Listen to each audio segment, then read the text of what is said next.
What's up guys, FM Campbell here, welcome to episode number 30 of the Aston Villa series. So, we're going to get straight into it. We left you after the, don't know why I'm saying it like this, Everton game.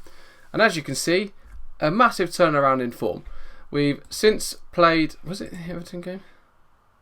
Yeah, because Barkley got the goal, yeah. We've since played Victoria Pilsen in the second knockout stages of the Europa League. Beat them 2-0 away, 2 away goals, Lacazette and Depay on the score sheet. We then played our rivals West Brom and had a comfortable 3-0 victory, ending the game with 10 men as well. Against West Brom. FA Cup 6th round it was. Lacazette with 2 goals. Jonathan Silva was sent off in the 89th minute. And we then scored a third anyway in the 92nd minute with a goal from Gerard Deulofeu. We then... again, same result against Victoria Pilsen, spun round at Villa Park this time, Lacazette with both of the goals, ending 4-0 on aggregate, which is good. And we will play Stade Rennais in the quarter-finals of the Europa League. The other teams left in it, Olympiacos against Roma, Benfica against Hamburg, and Barcelona against Metalist Kharkiv. Now, you're probably thinking, what the hell happened to the big teams? Hamburg beat Juventus 4-3. Roma beat Man United 3-1 on aggregate. Metalist Kharkiv beat Borussia Mönchengladbach 4-2. We beat Victoria Pilsen 4-0. Stade Rennais beat Galatasaray after extra time after 4-4. Olympiacos knocked out Fiorentina 2-1. Benfica knocked out Zenit 6-4. And then Barcelona smashed Besiktas 8-1. So that's the reason they're through. I don't think the semi-final... Yes, so the semi-final has also been drawn. Barcelona or Metalist Kharkiv will play either Benfica or Hamburg. Stade Rennais or ourselves will play either Olympiacos or Roma. So if we win this game, I would expect, if I'm honest, to play Roma. And I would imagine that it'll be Barcelona against Benfica. So it'll be a Barcelona-Benfica or us against Roma. Which will be a tough game. Probably our toughest game of the tournament so far. And then if we beat Roma... it'd be tough, but it could be an Aston Villa Barca final. But I do think Roma will be a hard team to beat. But I did want to reach the semi-final, and it is looking quite realistic if we can beat Stade Rennais over 2 legs, which is quite likely. In the FA Cup, after beating West Brom, we have reached the semi-final, as you can see, the FA Cup, and we will play Manchester United. A chance to get to a cup final. It's Chelsea against Norwich, so you'd expect Chelsea to win that. And it'll be us against Manchester United, who we've been doing quite well against form-wise. We only recently lost to them for the first time in quite a while. But again, it's going to be tough. So we are going to play them in the semi-final. And then obviously the winner will play either Chelsea or Norwich, which I'd imagine will be Chelsea. But again, it's going to be tough. If we do reach the final, however, of either of them tournaments, we will play them in a live match. So yeah, there's fingers crossed that we get a live game going for you guys at the end of the season. But we'll move on quite quickly. And we did play in the Premier League against Chelsea, and we drew 2-2 away at Stamford Bridge. Both of our goals come after Diego Costa sending off. It was 2-0 after 56 minutes. Cesc Fabregas and an Eden Hazard penalty. Costa was then sent off in the 64th minute, bringing them down to 10 men. Lacazette then got 2 in the 78th and 82nd minute, making it 2-2. And to be fair, quite a good result considering we're away from home.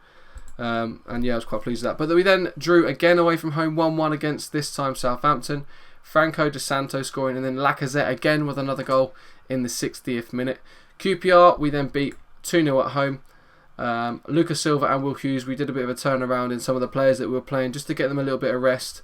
And then Liverpool game, after we do have a break now for what, nearly 2 weeks. Nearly 2? Yeah, just under 2 weeks. Memphis Depay with both the goals against Liverpool, 2-0, 21st minute and 72nd minute. This is where it leaves us in the Premier League when it loads up, if it wants to load. Did I click it? No, I didn't. We are currently sat in 4th position, but it is very, very tight. We are only 1 point behind both Arsenal and Manchester United for 2nd. We are 5 points clear of Liverpool, though, in 5th place, and obviously beating them 2-0 had a massive thing to do with that. We do need to get Lukaku back and scoring, because I would like him to finish top of the top goal scorer table, which I've said about. Average rating, Oliver, Jonathan Silva and Memphis Depay all round off the top 4 behind Eden Hazard. Tottenham obviously won the Capital One Cup, so they have qualified for the Europa League. And yeah, so we're going to press on. We've still got another 9 games to go in the Premier League. Plenty of time to catch up. but we do need to start getting some wins under our belt consistently and hit some good form if we want to try and catch Chelsea. We're still only 5 points behind them. That hasn't changed. We have the second best goal difference after Chelsea. Goals for is Chelsea top with us second. Then Arsenal in third. Goals against, it is United with the least. Then us and Arsenal with the second least. Newcastle and Chelsea follow. And then as I said, goal difference, we are second. We have actually won the fourth amount, joint with Liverpool on 15. And we've lost the least with only 3, which is good. So, we'll get on to what's been going on in my notes. I'll give you some updates. Remember, this is like a monthly thing, and this periodically happens over the month, so there isn't like a system where I'll tell you about each individual subject and what's going on.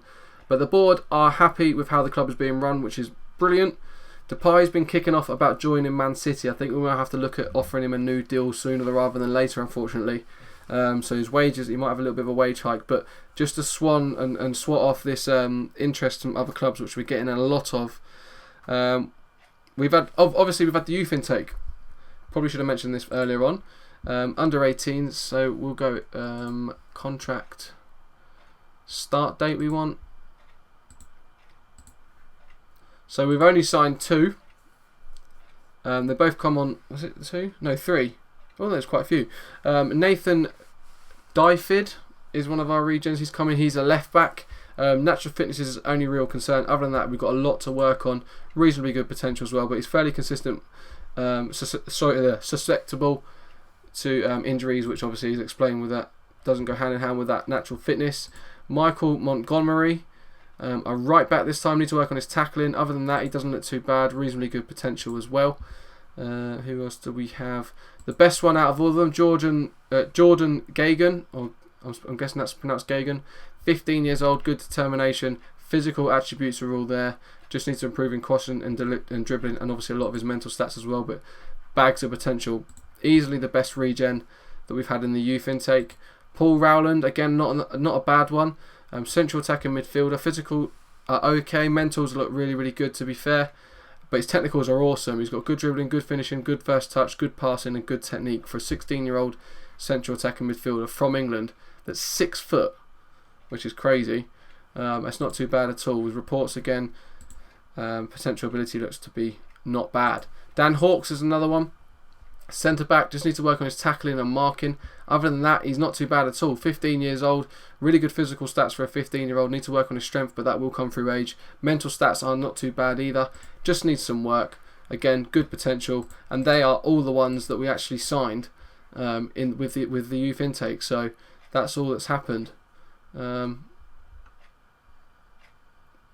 Yeah. Sorry, I was looking at expired then. I was thinking there's loads of people expired at the same time, but no, that's definitely the case. So yeah, they're the ones that joined from the youth intake. Other than that, the other ones were terrible. We've had a look around Europe as well. There's a couple that we're looking at, which I'll keep you updated on throughout the season. We missed out on Kimmich. Kimmich was on the transfer list. I'll show you Kimmich if this wants to load up. No.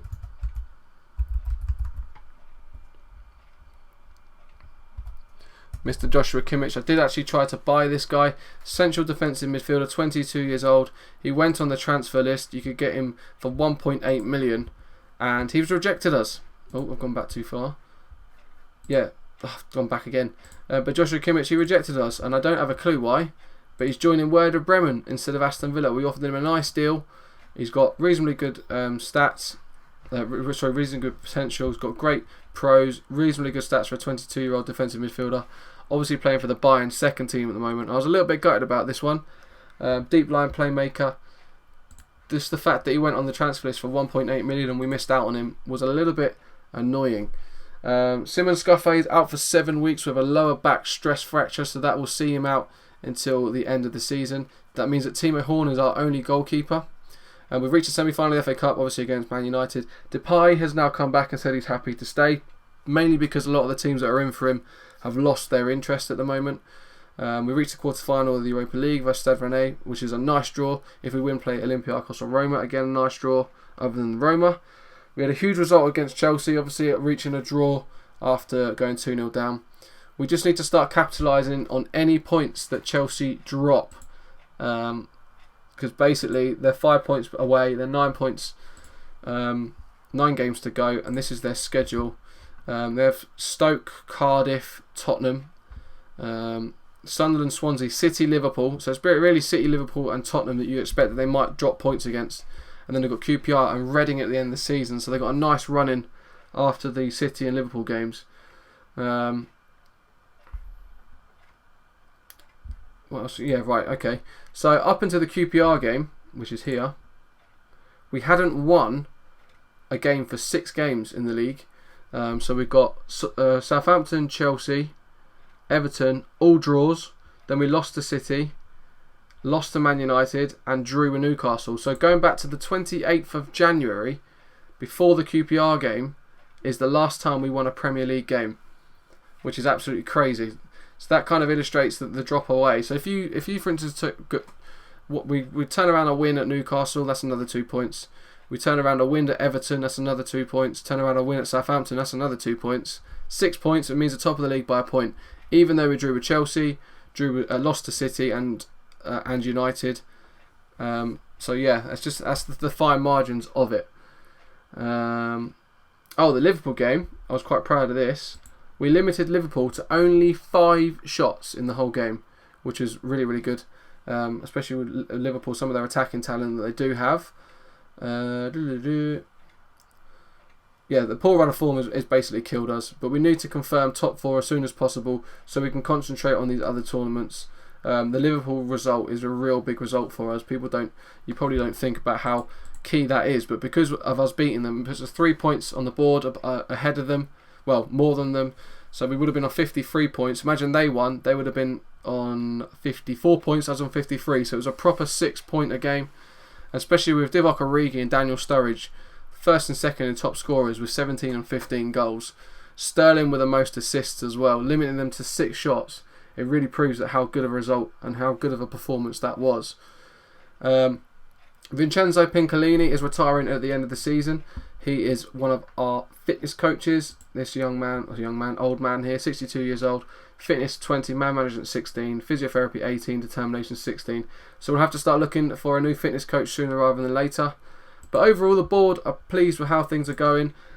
I'm a little bit disappointed that we've fallen away in the league a bit, although I did kind of expect that, and I did say that I thought that might happen. Memphis Depay is wanted still again. Who's he wanted by now? Arsenal, Bayern and City. This is the reason why I think we'll have to give him a new contract. Corchia is wanted by Arsenal, Dortmund, Liverpool and Tottenham. Garbs is wanted by Liverpool and Newcastle. Gil Romero is wanted by Sevilla. That's a funny one. Alvarez Balanta is wanted by City. They just want everyone. City did also want Phil Jones for a time, but that's obviously not the case anymore. But anyway, that's pretty much going to sum up this episode, which is episode number 30. Thank you very much for watching. I hope you've enjoyed it. Like I said, if we do reach any cup finals, they will be live episodes. So smash the like button if you want to see that. But thank you very much for watching, and I'll see you guys for episode number 31. Peace.